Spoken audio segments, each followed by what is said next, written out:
حضرت عمر فاروق کے نا پوتے ہیں جناب سالم بن عبداللہ بن عمر. امام ابو نعیم نے لکھا ہے کہ یہ نا طواف کر رہے تھے بیت اللہ شریف کا، بڑے درویش تھے. بزرگوں نے جہاں صوفیاء کے نام لکھے ہیں وہاں ان کا بھی نام لکھا ہے.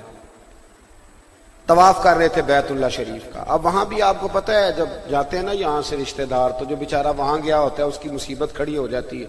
اگر وہ ملنے نہ آیا تو شاید رشتہ داری خراب ہو جائے.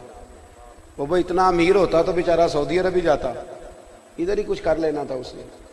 لوگ معافیاں مانگتے پھرتے ہیں، پیر صاحب میں آ نہیں سکتا، مجبور ہوں، ناراض تو نہیں ہو جائیں گے. بھائی پیر صاحب یہاں پیری مریدی کرنے ہیں کہ اللہ رسول کو راضی کرنے آئے ہیں؟ تو اپنا کام کر جس کام تو آیا ہوا ہے.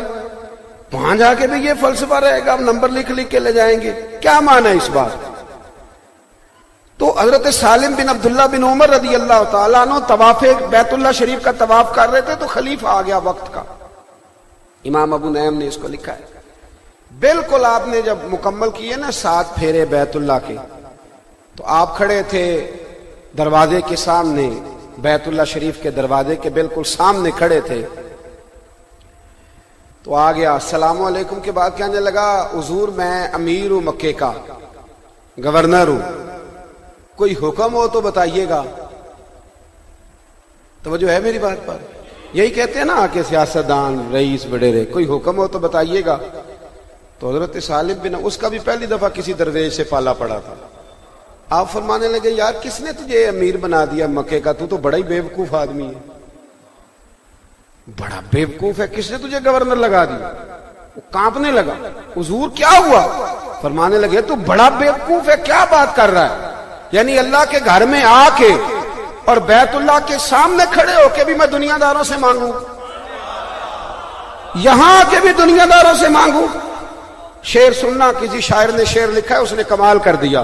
کہنے لگا یہ آرزوئے کرم اور میں آپ سے کروں، یہ آرزوئے کرم اور میں آپ سے کروں، یہ بھیک اس کو دیجئے جس کا خدا نہ ہو، یہ بھیک اس کو دیجئے جس کا خدا نہ ہو. میں یہ کیا بات، یہاں آ کے بیت اللہ کے سامنے کھڑے ہو کے بھی میرا ابھی ذہن بنے گا کہ وہ مجھے دے جائے 2-4 ہزار، چل دوڑ جا. وہ کہتا مجھے پیروں تک پسینہ آ گیا. میں نے کہا نہیں بھائی بندے ہیں دنیا میں، بھگا دیا، نکل گیا. اب وہ نا جب حضرت طواف کر رہے تھے تو وہ باہر جا کے، اور یہ یاد رکھ لیں دنیا کو آپ جتنا بھگائیں گے اتنی آپ کے پیچھے آئے گی، یہ اصول ہے. اور جتنا آپ اس کے پیچھے بھاگیں گے یہ آگے دوڑے گی. آپ نے اس کو کہا دوڑ جا، وہ نکل گیا. اب باہر جا کے نا مسجد الحرام سے باہر، جس طرح آج کل لوگ باب عبدالعزیز سے یا باب فہد سے باہر نکل کے کھڑے ہوتے ہیں، وہاں جا کے کھڑا ہو گیا. اور کھڑا ہو کے نا وہاں انتظار کرنے لگا. حضرت سالم بن عبداللہ فارغ ہو کے باہر آئے تو کہنے لگا حضور ایک گزارش کر لوں؟ فرمایا کرو. کہنے لگا جی وہاں تو بیت اللہ سامنے تھا، اب تو سامنے نہیں نا، چلے ابھی کوئی حکم کر دے. تو آپ فرمانے لگے چل پھر بتا، تجھ سے دین مانگوں کہ دنیا مانگوں؟ کر بات، کیا مانگوں؟ کہنے لگا جی دین تو آپ کے پاس ہے، میں تو دنیا دار ہوں. تو حضرت مسکرائے، فرمانے لگے جا دوڑ جا پھر اپنا کام کر. دنیا تو میں نے اس سے کبھی نہیں مانگی جس نے دنیا بنائی ہے، میں نے تو اس سے کبھی نہیں مانگی کہ یا اللہ دنیا دے، میں تو اس سے بھی دین ہی مانگتا رہتا ہوں، اس کا فضل ہی مانگتا رہتا ہوں، اور تو مجھے خودداری پیدا کر. نوجوانوں کو بڑی ضرورت ہے عزت نفس کی، بڑی ضرورت. رکشہ چلا کے پڑھائی کر لو، قرضہ اٹھا کے نہ کرنا. رکشہ چلانے میں عزت ہے، قرضہ اٹھانے میں رسوائی ہے. ہاں کوئی پیشہ دنیا میں برا نہیں، ایک ہی برا ہے، وہ ہے ہاتھ پھیلا کے مانگنا. اس سے بچ جاؤ. یہ قرضے، یعنی اماں کو کہہ رہے ہو کہ اماں کسی سے پیسے پکڑ دے، میں نے داخلہ جمع کرانا ہے، اتنا تیرا قد ہے، جا کے 3 مہینے کی چھٹیاں مزدوری کر، کام کر، ڈیوٹی کر، اور پھر اس سے پڑھائی کر. یہ کیا بات ہوئی کہ آپ، اور پھر جوان ہونے کے بعد وہ ابا جی کو تانا دے رہے، کہتے ہیں بھائی تو کچھ کمایا نہیں، تو چل پتر تو بڑا ہو گیا، تو کما لینا، پتہ چلے کہ تو کیا کرتا ہے. یہ کمزوری ہے مزاجوں کی کہ ہم لوگوں کی جیبوں پہ نظریں رکھتے ہیں، ہماری طبیعت نہیں. حاتم تائی سے کسی نے پوچھ لیا تھا، حاتم تائی سے، کہ آپ نے اپنے سے بھی زیادہ سخی کبھی دیکھا ہے؟ کہنے لگا بالکل دیکھا ہے.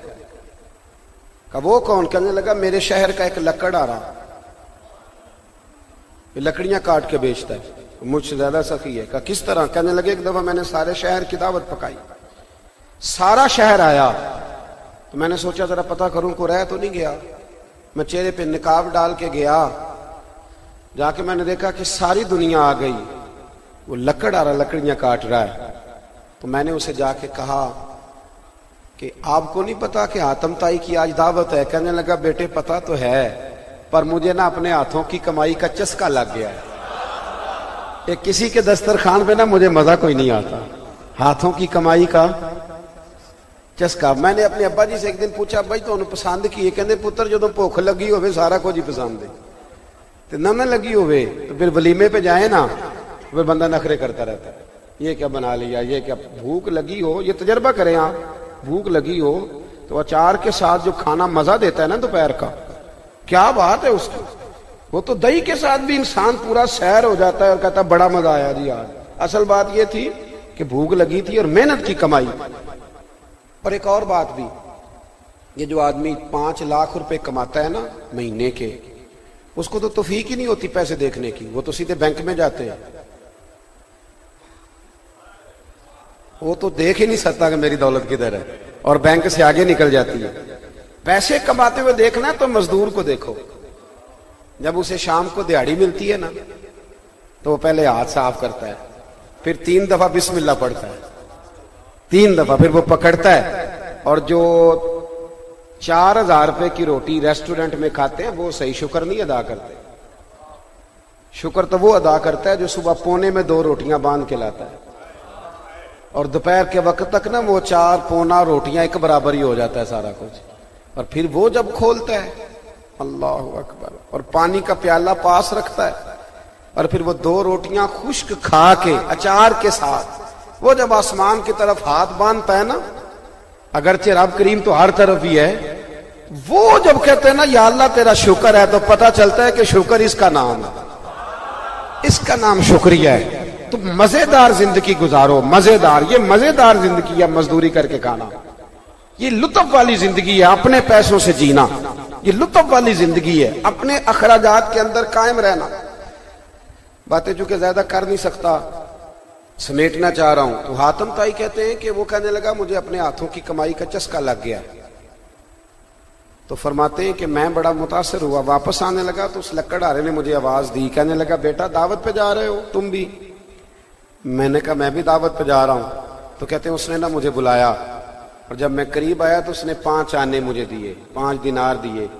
کہنے لگا یہ لے جاؤ, حاتم تائی کو نہ دینا, وہاں جو لانگری لنگر پکا رہا ہو نا اسے دینا, بڑے بڑے اچھے لوگ روٹی کھانے آئیں گے, چلو میرا بھی حصہ پڑ جائے گا, یہ لے جاؤ ذرا نا, تو وہاں شامل کر دینا. فرماتے ہیں میں نے چہرے سے نقاب اٹھایا اور میں نے بابے کو سینے سے لگایا. میں نے کہا بابا میں امیر ہو کے سخی ہوں, پر تو غریب ہو کے بڑا سخی ہے. مالاں والے سخی نہیں ہوندے تے سخیاں کول مال نہیں ہوندا, ایتھے اوتھے دوویں جہانی سخی کنگال نہیں ہوندا.